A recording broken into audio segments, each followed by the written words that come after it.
welcome back to A Moment in History. I'm Seth Udinsky. In this segment, let's take a journey back in the story of America and discuss something of great importance to our country's legacy.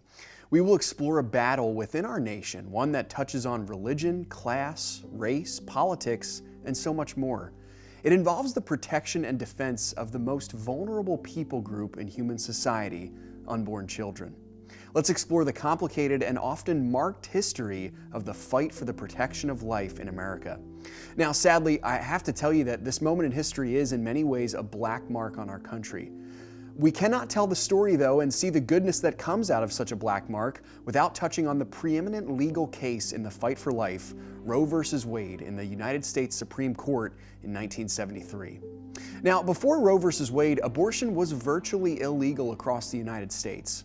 It was up to the states to determine the legality of pre-birth infanticide, and until the 1960s, literally all states in the Union agreed that abortion was a crime. Now, in the late 60s and early 70s, as the sexual revolution began its first stages, a handful of states did legalize the procedure, but on the eve of Roe v. Wade, abortion was still a crime across the nation. Now, in 1973, the United States Supreme Court issued its ruling on a case between an anonymous woman from Texas who became known as Jane Doe and a man named Henry Wade, who was a prosecutor in Texas, who had argued that the woman's 1969 abortion should be punished under the law. On January 22, 1973, the Supreme Court shockingly ruled in favor of Jane Roe, and in doing so shattered Texas's laws criminalizing abortion.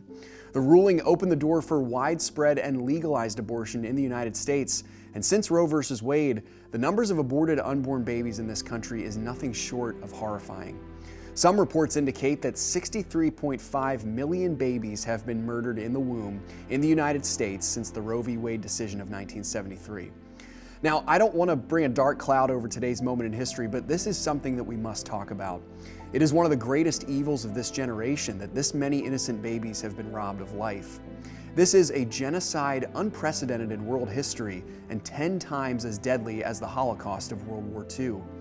This moment in history should remind us of the great need to stand and speak for those who cannot. But more than that, I hope we're reminded today of the great love that God has for the little ones. Even as a society has abandoned unborn children, God has not.